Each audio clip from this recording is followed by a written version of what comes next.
mais respeito. Os problemas mais torturantes, pelos quais a humanidade tanto sofre e luta, os sistemas sociais, econômicos, políticos, não mais lhe atingem o frágil invólucro corpóreo prestes a ser por ele abandonado. Então, se ainda quisermos seguir o indivíduo selecionado nessas ascensões biológicas, absolutamente excepcionais, extra-série e extra-massa, deveremos virar as costas para o mundo e aventurar-nos em terreno que o leitor comum achará real e desinteressante, em terreno que penetra no imponderável e no inconcebível. Chega-se desse modo, fora da órbita humana, a uma atmosfera rarefeita, de natureza diferente, em que se tornam atuais as atitudes remotas. Tudo quanto nos preocupou até agora permanece lá embaixo, nos pântanos da terra. A força de lutar, sofrer e ascender, o evoluído penetrou em nova forma de vida, que aos olhos dos demais surge como remoto e inatingível sonho. Para que pudéssemos continuar, depois de esgotado o exame dos problemas terrestres, precisaríamos de levar o leitor muito além do que lhe é possível conceber em relação aos problemas do céu. O evoluído está sozinho. Gênio, herói ou santo, o super-homem, por mais humilde e humilhado que seja, tem consciência de sua verdadeira natureza de indivíduo maduro e do natural desequilíbrio que o leva a destacar-se da terra. Os inferiores ignários gostariam de rebaixar-lhe o nível até eles, por força dos mal compreendidos princípios de igualdade. Poder-se-á humilhá-lo, mas fazê-lo retroceder, jamais. As classificações e os enquadramentos humanos não criam valores intrínsecos e, por isso, não podem mudá-los. Nem a vida nem a ascensão podem ser detidas. Poder-se-á rechaçá-lo e, até mesmo, matá-lo, porém, não se poderá destruí-lo. Nenhuma força pode mudar-lhe a natureza nem impedi-lo de continuar sendo o melhor. Em determinado ponto as amarras do mundo, dolorosas amarras, se rompem. Ele não tem mais o que dizer, dar ou fazer. O céu esperou. Há muito tempo ele, embora devesse servir e sofrer preso ao mundo, pelo peso específico se distinguia da massa, incapaz de compactuar com a maioria e de integrar-se no rebanho. Finalmente, tudo chega ao fim, toda obrigação se esgota, o sacrifício se consuma, consumatum est. Com essa apoteose no terreno do super-humano fecharemos este livro. Ao lado de seu modo especial de conceber a vida, exatamente a dor constitui uma das notas características do evoluído. Por que razão o super-homem é condenado a sofrer mais do que o homem comum? Exatamente por motivos inerentes à sua posição. Se as verificações precedentes tendem a reafirmar os direitos do individualismo em face da moderna tendência coletivista que tenta reabsorvê-lo, devemos reconhecer o esforço e a fadiga que isso representa. Os coletivismos oferecem à preguiça do homem normal a comodidade de confundir-se e esconder-se nas massas, de deixar-se guiar e arrastar pelos líderes, de encontrar proteção no números. Tudo isso constitui o instinto supremo e a defesa da nulidade. Nada nos causa mais piedade do que ver essas almas pensando em série, vivendo de imitação, essas consciências nutrindo-se de produtos já confeccionados e anulando-os no número. Kant dizia, é apenas máscara de homem pensando com o sistema alheio. A sociedade constitui-se em grande parte de máscaras, isto é, de rostos fictícios, por detrás deles não existe personalidade alguma. Os coletivismos protegem e encorajam essa nulidade. Podem tornar-se, até mesmo, via de acesso para a irresponsabilidade. E o indivíduo gostosamente abandona parte da liberdade, com o fito de cimir-se a correspondente porção de responsabilidade. Chega-se, desse modo, à exploração do progresso, ao parasitismo individual do coletivismo, em que o indivíduo inepto de bom grado se enquadra a fim de abandonar-se à indolência. No entanto, de quanta liberdade goza o indivíduo individualista. Por outro lado, quantas iniciativas e responsabilidade não lhe pesam nos ombros. Essa posição oposta constitui um antídoto apto a aniquilar os parasitas de todo o sistema, sempre prontos a tirar proveito dele, escondendo-se em seus ângulos mortos. O individualismo, pelo contrário, ressalta, expõe as vistas porque isola e, isolando, define os responsáveis, quer dizer, os conscientes. O enquadramento orgânico das massas se, de um lado, consegue educá-las, oferece também o perigo de transformá-las em rebanhos de indivíduos mantidos pelo Estado, de escravos que obedecem para poderem viver como vagabundos, oferecem, outros sim, o perigo de suprimir ou abrandar a luta mestra da vida. No momento, o super-homem é o indivíduo menos enquadrado e mais isolado que possa existir e, por isso, o mais exposto, embora seja o mais livre e o mais consciente. Sua vida é tipicamente antiparasitária, completamente descoberta, bem afastada de agrupamentos protetores, de concessões cômodas e de cambalachos.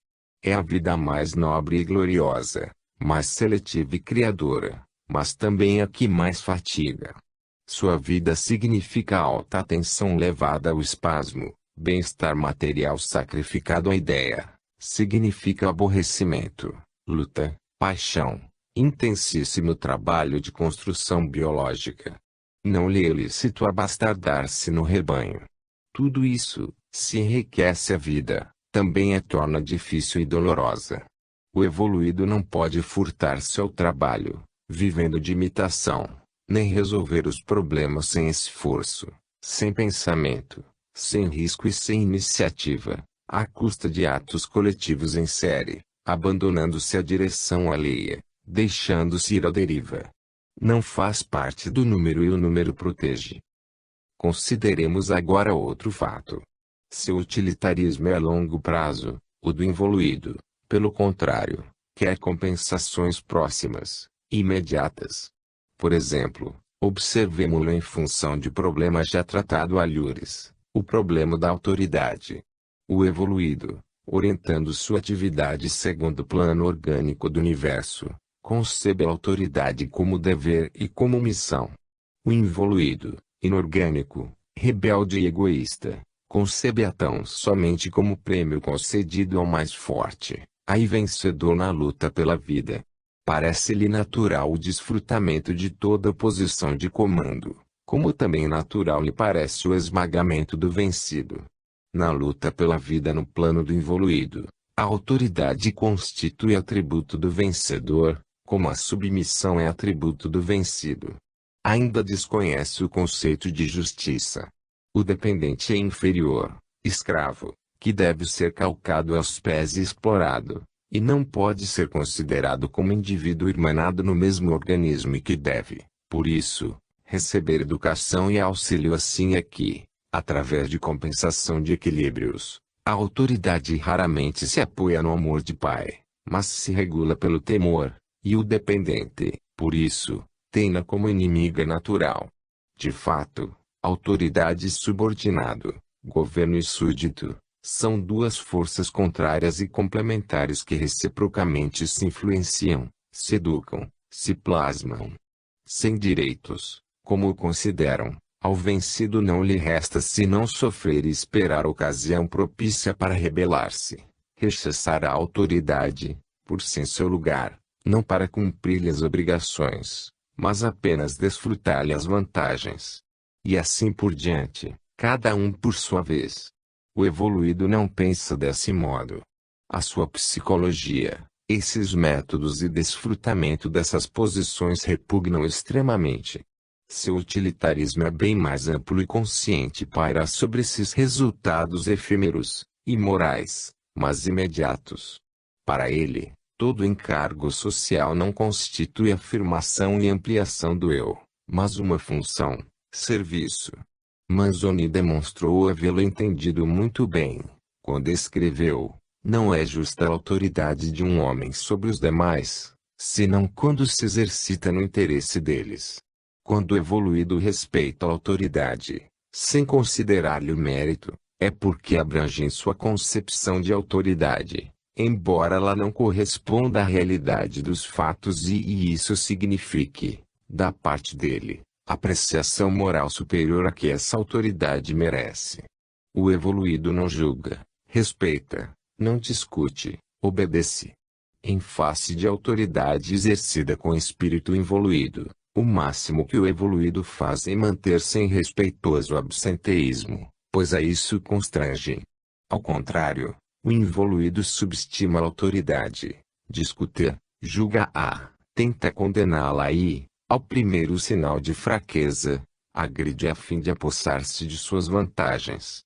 Estamos bem longe ainda do plano superior de estima e fé, de compreensão e justiça, do plano em que os dois termos, autoridade e súdito, não se encontram na posição de rivais, mas na de colaboradores. Essa atitude de obediência e respeito, aí onde seria necessário, isso sim, defender-se por causa da existência palpável de agressão e defesa, constitui no plano social um dos gravames da vida do evoluído. O poder humano possui recursos, o evoluído não. Todos aspiram ao comando, o evoluído obedece. Os outros se julgam cheios de direitos, o evoluído só tem obrigações. Os demais homens trabalham em grandes grupos, compensando-se com riquezas e honrarias. O evoluído trabalha em silêncio ignorado e pobre. Num mundo assim o evoluído não pode ser senão um mártir. Na sua vida, porém, há bem mais profunda e substancial causa de sofrimento que não esses desacordos de relações e essas incompreensões. E também essa causa é inerente à sua posição.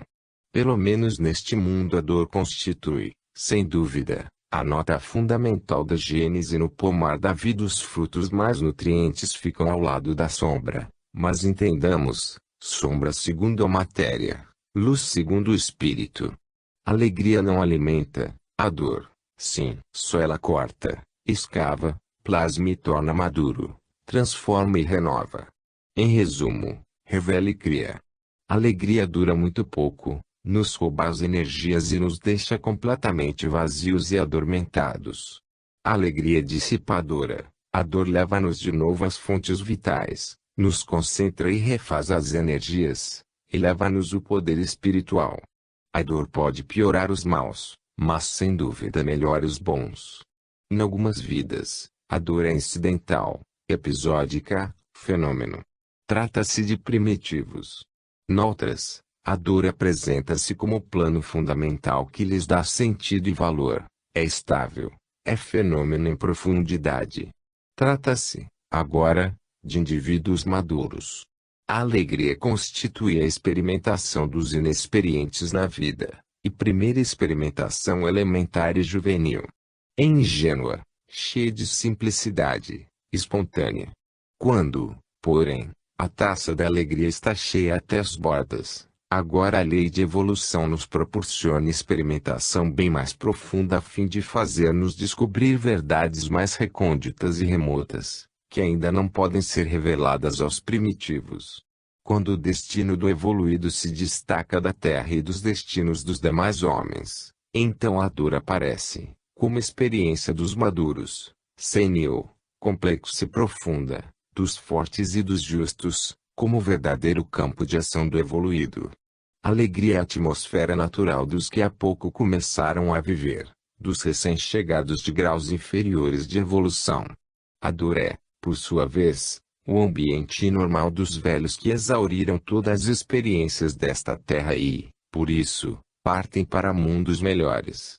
Os primeiros são inexpertos, os outros, sábios. Estes aprendem a lição, terminam o aprendizado. As posições inverteram-se, para aqueles significa sujeição, para estes, desinteresse. Quem parte e quem chega, quem deve viver nesta fase e quem já viveu nela, o involuído e o evoluído, dois estilos de vida. Cada qual tem sua tarefa a cumprir. Estamos agora em condições de compreender que a diferença de raça entre involuído e evoluído não passa, em última análise, de diferença de idade. E também se nos torna fácil compreender a razão de o involuído preferir o método de luta e o evoluído inclinar-se para o da justiça. O método da força revela o primitivo, que se a ele recorre é porque é exuberante e inexperto ou, melhor, rico de energia e pobre de sabedoria. O evoluído, por sua vez, já chegou ao fim da estrada, que o primitivo mal começa a percorrer. Já está cansado, gasto, esgotou-se-lhe a carga dinâmica, agora transformada em experiência. Pobre de energia, rico de sabedoria. Permanece conscientemente sintonizado com os princípios da lei. Noutros termos, no físico-dinamo-psiquismo, isto é, na evolução trifásica do universo, o involuído representa a fase dinâmica e o evoluído a fase psíquico-espiritual. A vida da humanidade percorre o trajeto necessário à passagem de uma posição a outra, quer dizer, a transformação da força em consciência. O evoluído já transpôs a passagem, o involuído ainda não, pois não sabe pensar senão agindo, não concebe a ideia senão como fato, isto é, formalmente concreta. Trata-se de elaborar matéria, matéria-prima rude, fornecida pelo impulso ou, seja, pela carga dinâmica necessária para levar a efeito a experimentação, em que essas forças paulatinamente se esgotam. O evoluído, por sua vez, apresenta-se com um material já elaborado. Quanto a ele, esse impulso já atingiu o objetivo desejado, superando a sua fase de transformismo. Nada se perde, nada se destrói. Os jovens valem tanto como os velhos e os velhos tanto como os jovens. Acontece apenas que as posições são diferentes e os valores de qualidade diversa. A quantidade transformou-se em qualidade, hábitos e rude exuberância, em sabedoria consciente e refinada. Seu dinamismo biológico se degrada e esgota, vai mais tarde ressurgir, sob forma diversa, como poder espiritual. Apesar da equivalência substancial, os dois extremos são diferentes e não conseguem harmonizar-se. Cada um dos dois condena aquilo que não possui, exalta aquilo que possui, dá valor a tudo de que necessita e despreza tudo quanto não lhe serve. O sábio percorreu o ciclo, pois exatamente para isso é que a forca existe. Serve-lhe foi dada. O sábio elaborou dentro de si um sucedâneo que, para quem como ele está desse modo transformado, a substitui com vantagem. Para o primitivo, forte mas ignorante, se reservam os duros golpes consequentes aos erros praticados durante a experimentação, golpes a que o sábio nenhum medo tem mais porque já aprendeu a evitar a prática desses erros. Que imenso dispêndio de energia para assimilar apenas algumas ideias. Isso nos mostra a importância e o poder da ideia. Não tivemos, para conquistá-la, de empregar e consumir tanto dinamismo, de que a ideia é o equivalente. Isso nos demonstra a necessidade da compreensão sobre que tanto insistimos. No plano do universo, portanto, a força reduz-se a instrumento de experimentações, a reserva de energias de cujo consumo depende a compreensão, isto é, a construção da consciência. De um lado, a força dos jovens, do outro, a experiência dos velhos. No organismo universal cada coisa tem função bem determinada e está no lugar exato. Os jovens valem pela posição que ocupam e os velhos também. A vida obriga-os a trabalho alternado e que mutuamente se compensem, durante o período em que suas qualidades encontram campo para manifestar-se. Eles trabalham ativamente de modo a imprimir um cunho especial à história e a impulsionar de algum modo o progresso. Todo ser pode sempre dar algo de útil. E o jovem audaz e batalhador, mas inexperto e inconsciente, vive para tornar-se o velho cansado e pacífico, mas sábio, às vezes por ele desprezado. Dá-se com a força e a sabedoria o que se dá com a alegria e a dor. Estão ligadas estreitamente. A alegria juvenil, que nos vem de sermos fortes, leva-nos, através da ilusão da vitória, à realidade dolorosa de que nasce a sabedoria. Para o evoluído espontaneamente desejoso de alegria e senhor natural da terra, que é o seu mundo, a dor terrena é sufocação, asfixia, mutilação da vida material que constitui para ele todo o bem desejável. E para o evoluído, que já se considera um desterrado na Terra. Essa dor constitui a última experiência amarga num mundo superado, experiência que lhe abre as portas para a expansão da vida em outros mundos mais adiantados, únicos em que doravante lhe é possível viver. Essa dor representa o meio de romper grilhões já por demais pesados e preparar futuro melhor. No céu evoluído encontra alegria, a que o involuído procura e encontra na terra. A festa da vida está sempre no amanhã, nesse futuro melhor que, pelo menos relativamente, está na posição por nós ocupada. O involuído amaldiçoa e teme a dor. O evoluído, porém, ama-a e abençoa. O involuído tem a dor na conta de destrutiva, o evoluído considera construtiva. Tudo depende do sujeito. O sábio, que viveu e, portanto, sabe, não incide mais nas ilusões humanas e recebe a dor, utilizando-a na função criadora. Ri-se dos primitivos e de suas alegrias, que não lhes deixam na consciência senão saciedade, cinzas do cansaço e náusea. Eis e várias causas da dor do evoluído. Se muitas vezes sua vida é trágica, a dor transforma-o em altar de oferendas em que se consuma o holocausto supremo. E, enquanto os primitivos se debatem entre a morte e a dor, o evoluído representa a ardente chama de sacrifício a Deus. No incêndio, ele se consome feliz, pois sabe que, depois desta vida, vida muito mais sublime o espera. 25. O dualismo fenomênico universal. No capítulo anterior resolvemos o debatidíssimo e controvertido conflito entre determinismo e livre-arbítrio, descendo as raízes de problema filosófico e prático de que em a grande síntese apenas pudemos tratar por alto.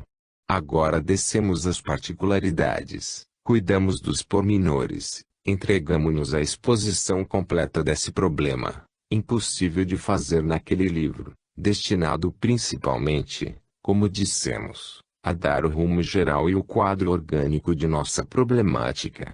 O leitor ali poderá encontrar-lhe apenas a exposição sistemática.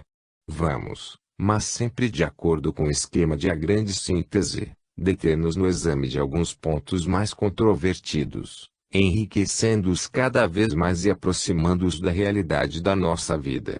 Desenvolvemos-los e aprofundamos-los, mas também lhes damos aplicação prática, pois não objetivamos perder-nos em abstrações filosóficas, e sim tornar a vida mais clara. Por essa razão, aos raciocínios complicados preferimos simplesmente a linguagem do bom senso e dos fatos. Aliás, Neumann convenceu-nos de que a conclusão de um silogismo, sozinha, jamais convenceu alguém, jamais. Até agora estivemos desenvolvendo argumentos que de preferência se relacionam com a Terra e a vida coletiva, ou de relação, no plano biológico dominante ou, seja, no do involuído. São, portanto, argumentos referentes a tentativas, a lutas, a incertezas, entremeiam-nos o incessante e penoso trabalho de construir e de promover a demolição que possibilite reconstruir e a cansativa tarefa de plasmar mil e uma vezes a matéria a fim de, através de experimentos sucessivos, chegar à compreensão. Estamos em pleno reino da força e da ignorância humana, dos violentos desequilíbrios da injustiça, no reino da traição e da mentira. O evoluído penetrou no espírito da lei, aderiu a ele, repousa na paz de seus equilíbrios e na suave musicalidade de seu ordenamento, volta-se para trás horrorizado, suporta-o porque a isso é obrigado, mas deseja ardentemente fugir. Procuremos acompanhar-lhe a fuga para outros mundos, para outras realidades superiores que, embora para os deste mundo se afigurem sonhos, tão longe estão de nossa vida, no entanto a iluminam, mostrando-nos a ordem perfeita reinante aqui embaixo também, não porém na superfície, onde, em caótica desordem, tudo nos parece fora do lugar exato. Ao lado da vida exterior, que tantos vivem, existe outra, interior, mas igualmente real e poderosa. Se a primeira se mostra mesquinha, podemos, ajudados pela segunda, torná-la intimamente grande. Embora não possamos mudar as condições de nossa existência, nossa conduta será capaz de enobrecê-la e, até mesmo, podemos com nossa flama interior tornar luminoso o ato mais simples e comum. O maravilhoso e o sublime podem a cada passo nascer dentro de nós, nas circunstâncias mais humildes. A própria vida de Cristo entreteceu-se exteriormente de pequenos episódios, comuns e vazios de sentido, se considerados em si mesmos, e determinados pela miséria espiritual de todos quantos o circundavam. E, todavia, sua vida continuou sendo sublime.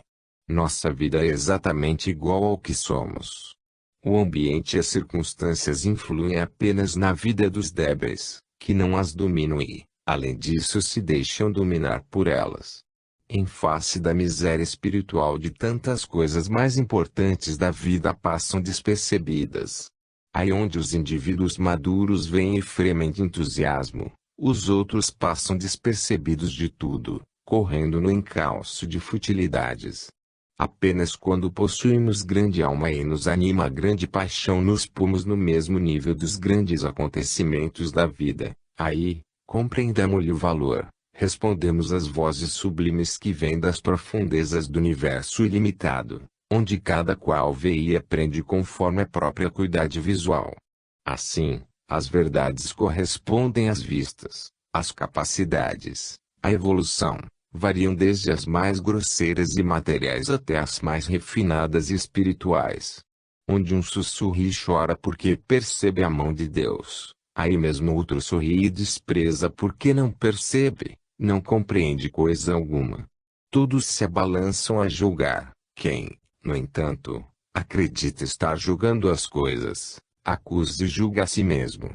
O caos de opiniões é ordenamento, equilíbrio, desordem que se harmoniza de novo num plano mais elevado onde encontra a possibilidade de acordo. A quem ouça e aos surdos também. Todos nós apenas podemos viver em nosso nível, de acordo com o que somos. A alma, a vida interior é que dá ao homem a medida das coisas. O eu assemelha-se a um vaso que não pode conter nada além de sua capacidade. Fiquemos tranquilos. O sublime não contagia. Os grandes pensamentos, as grandes paixões, as grandes ações permanecem solitários. O mundo está sempre pronto a compreender e aplaudir o que se encontra no seu nível. O melhor não pode afirmar-se senão lentamente e à custa de martírio que não chega a interessar o mundo. Diz Churé no Sonho de Minha Vida, é mais fácil um camelo passar pelo fundo de uma agulha do que uma ideia nova penetrar no cérebro dos homens. E Máximo Gorki acrescenta, quem nasceu para andar de rastros não pode conhecer a alegria do voo. Pior ainda nos faria pensar em face dos heróicos pregoeiros da verdade, o rifã popular. Vulgus vult decipi, ergo decipiatur, o povo quer ser iludido, logo, seja iludido. Em geral, o mundo interior fica entregue aos poetas, artistas, místicos, isto é, a classe considerada mais ou menos inútil pelos homens práticos. Desse mundo, no entanto, emanam a força propulsora do progresso e a única luz que nos ilumina e atenua a miséria da vida cotidiana. Embora materialmente muito rica. O evoluído foge para esse mundo mais adiantado e aí se reencontra. Mundo espiritual, aí existe a única liberdade que não se chama abuso e torna possível distender-se a atenção das férreas necessidades da vida material. Nesta o elemento moral é menosprezado e apenas palidamente aparece nos últimos planos. Nesse novo mundo, ao contrário, guinda-se aos primeiros planos como fator fundamental. Trata-se de dois mundos inversos e complementares em que nossa existência se divide e se completa, de acordo com a grande lei de dualidade. Até agora os contrapusemos como duas posições antagônicas, que mutuamente se excluem na conquista do campo da vida. Mais atento exame desses mundos em relação a essa lei nos permitirá até mesmo nesse dualismo reencontrar a unidade. Considerar os dois termos opostos como se fossem os dois aspectos do mesmo princípio. Veremos tratar-se de existência dúplice, de duas formas de vida, entre as quais o ser oscila em seu caminho evolutivo, de acordo com as possibilidades da fase alcançada. O exame confirmará a lei, revelando-nos dela aspectos novos. Devemos reportar-nos ao capítulo 39 de A Grande Síntese, princípio de trindade e de dualidade, cujo conhecimento presumimos. Aí o leitor encontrará o mesmo problema agora exposto, mas intimamente relacionado com a cosmogonia universal. Ao invés destas páginas poderão derivar algumas aplicações e desenvolvimentos particulares, como, por exemplo, essas duas vidas, exterior e interior, de que estamos falando agora. Na ordem universal todo fenômeno se apresenta como campo de forças fechado, fato que lhe caracteriza a individualidade e lhe limita a ação. O eu fenômenico está encerrado em seu ritmo interior, equilibrado em duplo e inverso movimento respiratório, em oscilação que constitui a base da íntima elaboração chamada evolução. Essa bipolaridade é universal. Toda unidade se nos apresenta como formada de duas partes iguais em que, contradizendo-se, ela se inverte e se compensa, mas também encontra sua estrutura simétrica e equilibrada.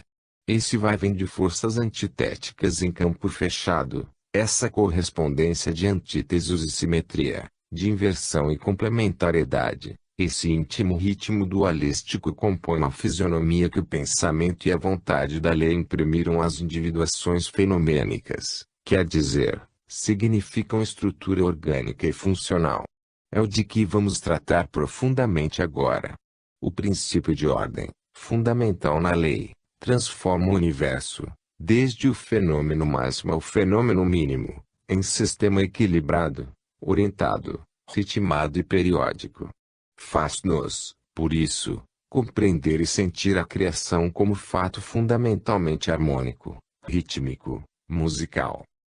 Embora tenhamos posto frente a frente as duas vidas, a exterior e a interior, a da matéria e do espírito, a vida é una e oscila entre estes seus dois extremos inversos e complementares. Trata-se de duas formas comunicantes, de bipolaridade da vida. É perfeitamente possível e verifica-se continuamente a passagem do mundo da matéria ao do espírito e ao contrário, que se completam através de funções compensadoras, atraindo-se por força da lei de simpatia estabelecida entre os contrários. O conceito da musicalidade existente na ordem universal faz-nos pensar que ritmo caracteriza e distingue as duas formas de vida. O mundo exterior, o da matéria, da vida física e sensória, poderíamos imaginá-lo caracterizado por ondas longas, o mundo interior, o do espírito, da vida psíquica e intuitiva, caracterizado por ondas curtas. Essas duas ondas existem nos fatos, sem dúvida, mas é lógica a existência de onda atípica individual, distintiva da personalidade, reveladora das notas fundamentais do caráter. Mais tarde esses ritmos pessoais se entrosam e se fundam em outros ritmos mais amplos, familiares, nacionais, mundiais etc. Neles a observação nos revela correspondências e oposições. Nos países meridionais, por exemplo, ricos de calor e luz solar, as forças vitais preferem revelar-se exteriormente através de manifestações sensórias. Essa espécie de expansão forma tipo humano fisicamente exuberante, expansivo, de inteligência vivaz e realista. Há, sem dúvida, entre raça e ambiente certa relação de ritmo, que neste caso se poderia chamar ritmo de ondas longas. Nos países nórdicos, onde, pelo contrário, domina o frio e a umidade e a luminosidade é menor, as forças vitais se expandem de preferência intimamente, sob formas reflexas. Isso determina a preponderância de tipo humano de inteligência dobrada sobre si mesma, introspectiva, menos viva, profunda, nebulosa. Mesmo o desenvolvimento físico é mais lento. Esse diferente ritmo vital poderíamos chamá-lo ritmo de ondas curtas.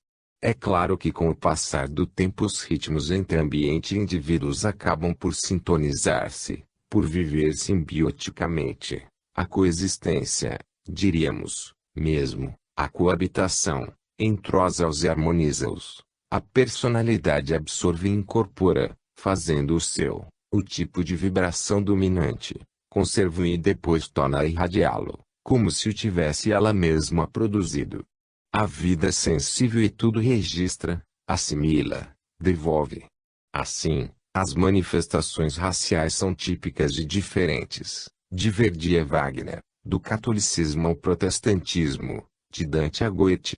O ambiente concorre para dar seu tom característico à psique coletiva e aos líderes que a representam, de modo que as próprias atividades e funções se plasmam de maneira diferente. Mas em toda parte, mesmo nos campos mais disparatados, esse dualismo perdura.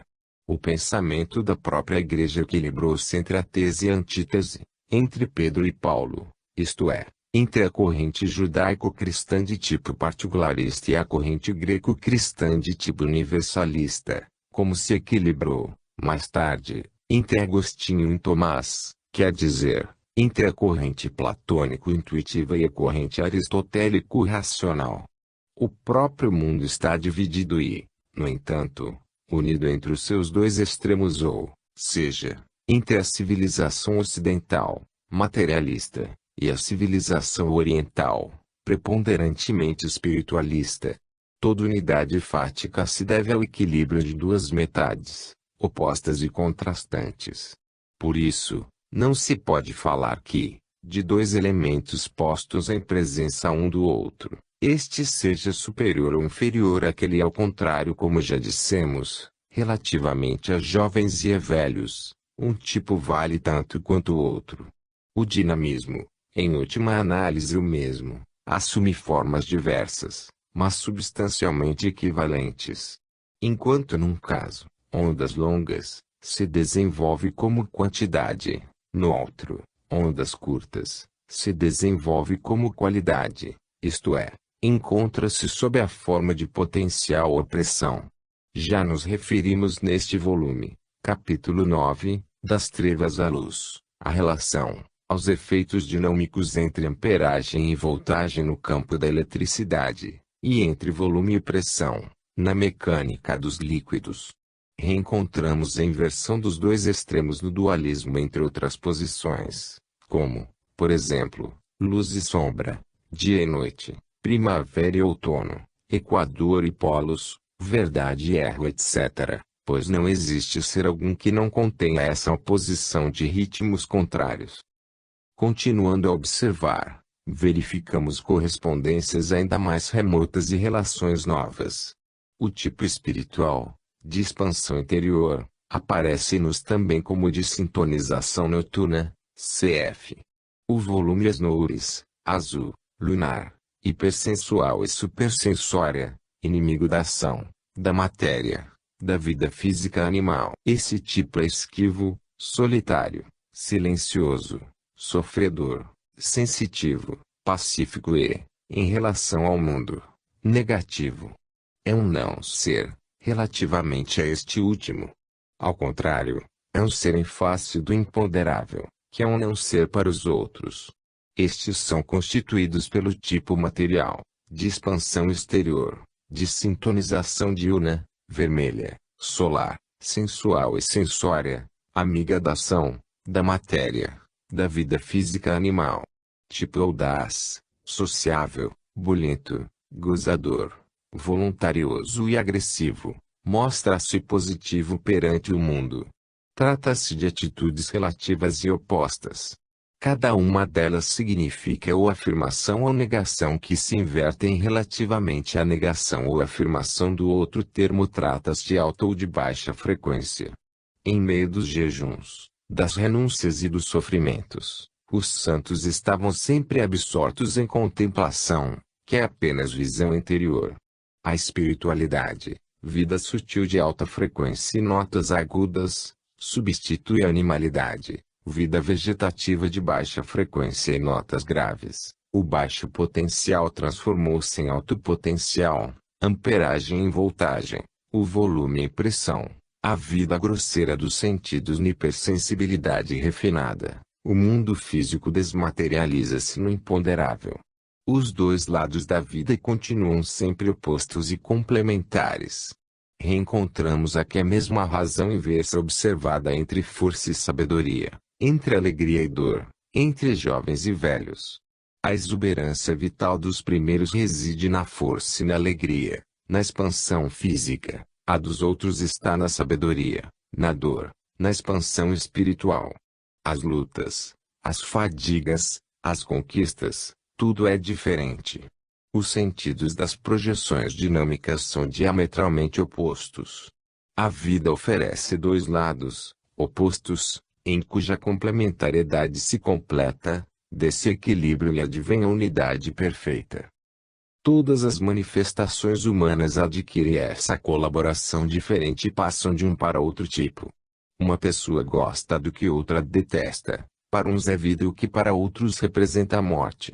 O próprio Sermão da Montanha exemplifica a mudança dos valores terrenos, considerados de ponto de vista material, em valores celestes, considerados de ponto de vista espiritual. A própria morte, para o homem material é morte apenas, para o espiritual, vida. É evidente o contraste. A vida oscila do extremo do sadismo, que afirma consistir a vitória na afirmação egoísta, no esmagamento do próximo, ao extremo oposto, o do masoquismo, que diz, a vitória consiste na altruísta negação do eu, no amor ao próximo, na tolerância, no sacrifício, na derrota.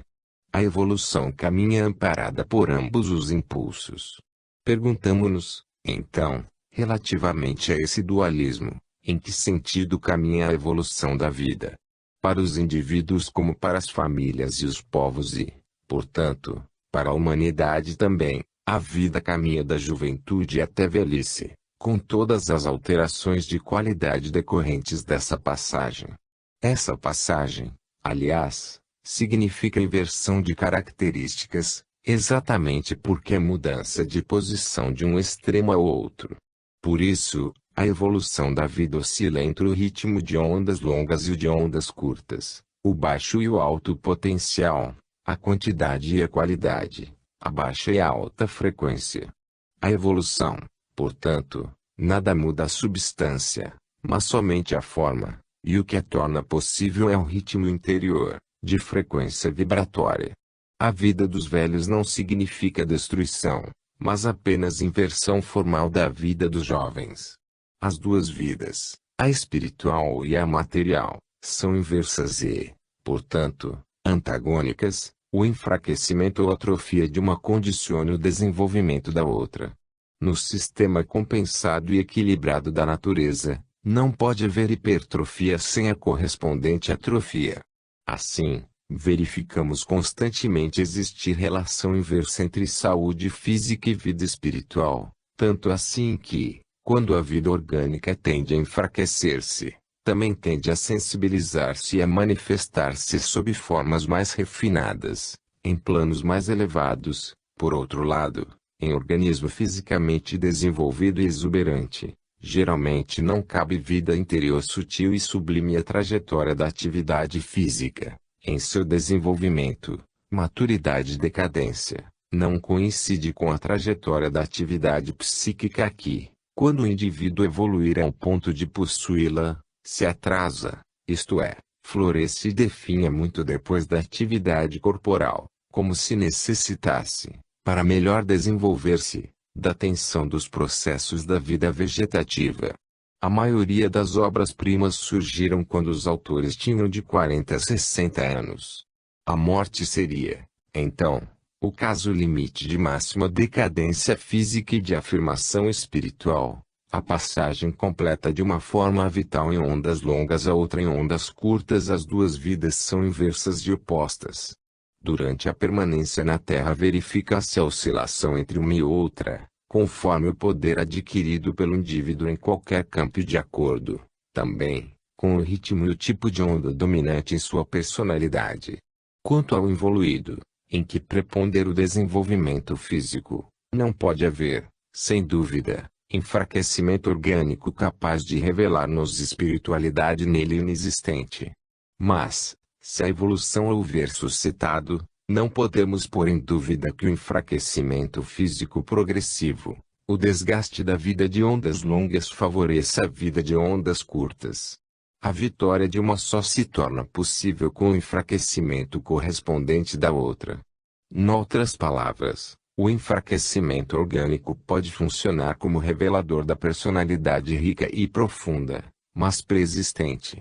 Quando, porém, nada existe, como lhe é possível revelá-lo? Quanto à dor, acontece isso mesmo. Se a sua função preponderantemente criadora, na sua forma mais imediata e evidente se nos mostra reveladora, o eu tende à expansão e a dor constitui prisão, asfixia, mutilação. Mas essa opressão que se exerce num plano pode resolver-se em compressão capaz de elevar o potencial, a pressão, de transformar a frequência da onda, e isso tudo ao ponto de obrigar a personalidade, quando lhe possua os elementos, a expansão diferente, em plano de vida mais elevado, isto é, de fazer a vida do ser, desde que maduro, ascender da forma vegetativa animal à forma espiritual. A dor pode, assim, constituir um instrumento de progresso, como quando, barrando a passagem às faces ressonâncias inferiores dos jogos materiais, abre as portas às sintonizações superiores dos gozos espirituais. Trabalho mais difícil, esforço para atingir tensões mais altas, elemento de progresso, porém, pois o ritmo vibratório do espírito, em alta frequência, se reforça, se completa, se estabiliza na personalidade. A personalidade sofre, debate-se, mas acaba sendo controlada e assim, não consegue explodir, é até mesmo constrangida a fazer uma conquista que mais tarde será sua e a levará a bendizer a dor, transformada em instrumento de progresso. Um esclarecimento se torna necessário agora. No leitor atento, que se lembra do capítulo 48, série evolutiva das espécies dinâmicas, e o capítulo 85, psiquismo e degradação biológica, ambos de A Grande Síntese, pode surgir certa dúvida, se confrontar esses capítulos com frases como estas deste livro. O mundo da matéria podemos imaginá-lo caracterizado por ondas longas, o do espírito, por ondas curtas. Trata-se de alta e baixa frequência. Animalidade, vida vegetativa, notas graves, baixa frequência. Espiritualidade, vida sutil, notas agudas, alta frequência. A evolução da vida caminha, portanto, do ritmo em ondas longas ao ritmo em ondas curtas, do baixo ao alto potencial, da baixa à alta frequência. Na evolução da vida é a onda longa que se funde na curta. Nos referidos capítulos de A Grande Síntese se afirma, ao contrário, que, ao longo da série das espécies dinâmicas, a frequência vibratória diminui enquanto a amplitude aumenta. Aí parece, portanto, que a evolução caminha para a diminuição de potencial, representada pelo decréscimo da frequência vibratória e pelo aumento de amplitude de onda. Neste capítulo dizemos, pelo contrário, que a vida caminha das ondas longas para as curtas, da baixa para a alta frequência, com elevação de potencial. Há contradição nisso? Não. Expliquemo-nos. Cada uma das três fases evolutivas do nosso universo se resolve, finalmente, em decomposição final que relativamente à matéria se chama desintegração atômica, para a energia toma o nome de degradação dinâmica, e, quando se refere à vida, diz-se degradação biológica. E, de fato, a vida, considerada como dinamismo biológico, caminha para a baixa frequência e o aumento do comprimento de onda. E isso até o esgotamento e a morte em seu caráter de vida vegetativa animal. Este é apenas um caso do fenômeno de entropia, isto é, da tendência dos fenômenos ao nivelamento dinâmico e à extinção na quietude. Essa entropia, se existe nos fenômenos, não é constante e perpétua. Se fosse, já teria feito sentir sua ação e o universo já estaria morto. No entanto, vemo-lo em contínuo progresso. Deve existir nele, E é lógico que existe um sistema equilibrado como o nosso universo, a parte inversa e compensadora do fenômeno da entropia, isto é, tendência paralela e complementar à construção, reconstrução de potencial e de frequência, que equilibra e anula a tendência à destruição e à degradação de potencial e a diminuição de frequência representada pela entropia. A forma de toda fase evolutiva também se sujeita, sem dúvida, a desgaste que termina em desagregação. Esta, porém, é apenas aparente e não se verifica, se tomarmos em sentido absoluto o termo. A destruição não incide na substância, mas apenas na forma, e reduz-se a renovamento, condicionador da evolução. Na realidade, se os fenômenos diminuem de intensidade e se esgotam em sua forma atual, se desgastam, envelhecem e morrem, nem por isso se aniquilam e anulam.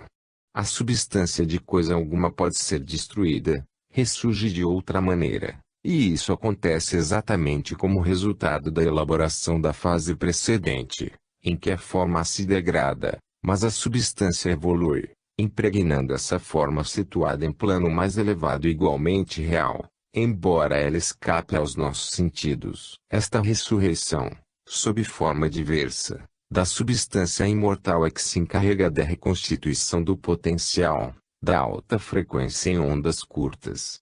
Assim, na desintegração atômica a matéria não desaparece senão como matéria, mas renasce na qualidade de energia de alto potencial e frequência em ondas curtas, gravitação. Do mesmo modo, no caso da degradação dinâmica, essa energia vai se degradando, de gravitação passa a eletricidade. Aniquila-se como potencial, frequência e comprimento de onda, mas finalmente morre como energia e renasce sob a forma de vida. Se considerarmos a degradação biológica, veremos que por sua vez a vida se desgasta, enfraquecendo-se como potencial, frequência e comprimento de onda, mas por fim não se extingue senão na qualidade de vida vegetativa animal e renasce, como espírito em fase mais adiantada, em nova e mais evoluída forma de existência, de alto potencial, alta frequência e ondas curtas. E assim por diante. O fenômeno da entropia não representa, pois, toda a evolução, mas apenas o período destrutivo da forma de uma fase evolutiva, período que constitui a aparência e o efeito de íntima elaboração a ele correspondente na intimidade do fenômeno, e representa correlato o período reconstrutivo, cujo resultado é o nascimento da nova forma, mas em fase mais adiantada. Assim, a evolução recomeça a marcha e, em meio da destruição da forma, a substância progride desse aparentemente misterioso meio de recuperação de energia, que outra coisa não é senão a resultante dos equilíbrios das forças do sistema. A entropia, portanto, é apenas aparente, aparência assumida pela realidade do transformismo evolutivo. De fato, não se trata de dispersão nem de nivelamento, mas de elaboração. O processo de reconstrução se desenvolve subterraneamente e nada tem de científico, mas o resultado aparece-nos como nova forma que, mais poderosa, renasce em plano mais adiantado. Chamamos entropia a destruição apenas da forma, condição de renovamento evolutivo. A parte inversa e complementar do fenômeno se encarrega de reconstruir, equilibrando-o em seus dois momentos inversos e complementares. Prova o fato de que o resultado final de toda degradação não é a morte, mas a ressurreição em plano mais elevado. A entropia constitui apenas a revelação do desgaste resultante do trabalho da elaboração evolutiva, desgaste que desempenha também a necessária função de destruir uma forma, que por força da lei de evolução sempre progride e se aperfeiçoa. Não é verdade que por toda parte, até mesmo em nós, em nossa vida como em cada um de nossos atos, encontramos sempre essa lei de morte e ressurreição? Do outro modo não poderia haver renovamento e evolução. A forma necessita de desfazer-se e refazer-se continuamente para prosseguir no caminho ascensional do ser, que vai assumindo-a sucessivamente, de acordo com as suas necessidades. A morte condiciona a vida. Agora se compreenderá mais facilmente o que neste capítulo estamos dizendo, isto é, como a destruição biológica conduz à construção espiritual. Agora podemos verificar como, apesar de toda forma tender a degradar-se na baixa frequência em ondas longas, ela se reconstitui mais tarde em uma forma superior, de alta frequência em ondas curtas. Eis porque, embora a vida do indivíduo e da humanidade se desgaste no curso da juventude à velhice, em progressiva diminuição de potencial biológico que caminha para a baixa frequência e as ondas longas, desse desgaste nascem o espírito, a consciência, a sabedoria, resultado de experiências da vida, cujo fruto é o espírito, em elevado potencial, alta frequência e ondas curtas. A vida, enquanto vida apenas, caminha para a baixa frequência e as ondas longas, como espírito, porém, se reconstitui em ondas curtas, rápidas e poderosas. No plano da vida é o processo de enfraquecimento de frequência, alongamento de onda e degradação de potencial continua exatamente como dizem os referidos capítulos de A Grande Síntese e isso até a exaustão e a morte. Desse processo, porém, surge o espírito, como produto sintético dessa elaboração biológica. É o que se afirma neste capítulo. Parece que no fim de cada período evolutivo, do percurso de cada fase, desgastada a forma que lhe é própria, as forças do universo se contraem e concentram em uma forma sintética, de potencial mais elevado e filha da forma precedente, que morre. Assim, apesar de tudo, o ser se fortalece, se aperfeiçoa, cada vez mais se reaproxima de Deus. Isso porque a degradação não passa de processo negativo de anulação da forma, anulação aparente de que nada subsiste senão a forma renovada e outro trecho percorrido no caminho da evolução. A degradação é, na realidade, apenas íntima colaboração construtiva e seu resultado não é a extinção, mas a evolução. O desenvolvimento de determinada fase evolutiva é um percurso expansionista, caminhando do centro para a periferia, mas é também um caminho que, no fim de cada um desses períodos, importa em haver-se percorrido intimamente um caminho inverso, com que o fenômeno evolutivo se compensa, completa e reequilibra porque contemporaneamente percorreu no seu outro polo um caminho da periferia ao centro. Assim, a manifestação jamais termina em dispersão, por causa de afastar-se de sua fonte. Pelo contrário, é novamente atraída pelo poder divino que tudo rege e reconduzida ao contato com as forças diretivas de que o outro lado do processo tendia a afastá-la. Sem esses equilíbrios compensatórios, o universo se esgotaria por degradação. A própria lei de dualidade nos mostra a estrutura desse fenômeno de compensação. Se de um lado há degradação, do lado oposto deve necessariamente existir reconstrução. Assim acontece, na verdade, e os resultados, que não significam morte, mas vida, põem em evidência. Trata-se apenas de dois momentos de processo evolutivo único. Por necessidade de equilíbrio devem ser inversamente proporcionais. O nascimento implica na morte, a morte, na vida. A degradação biológica constitui condição do processo genético do psiquismo, como a degradação dinâmica se revela a condição do processo genético da vida e a desintegração atômica condiciona o processo genético da energia. Os dois momentos são pressupostos um do outro e reciprocamente se impõem. Cada fase acaba degradando-se. Nasce moça, de elevado potencial, ondas curtas e alta frequência, e morre velha, de potencial baixo, ondas longas e baixa frequência. E ao morrer gera fase de ascensão mais adiantada e mais próxima de Deus. Essa lei se estende a todas as coisas. Esclarecido esse ponto, continuemos.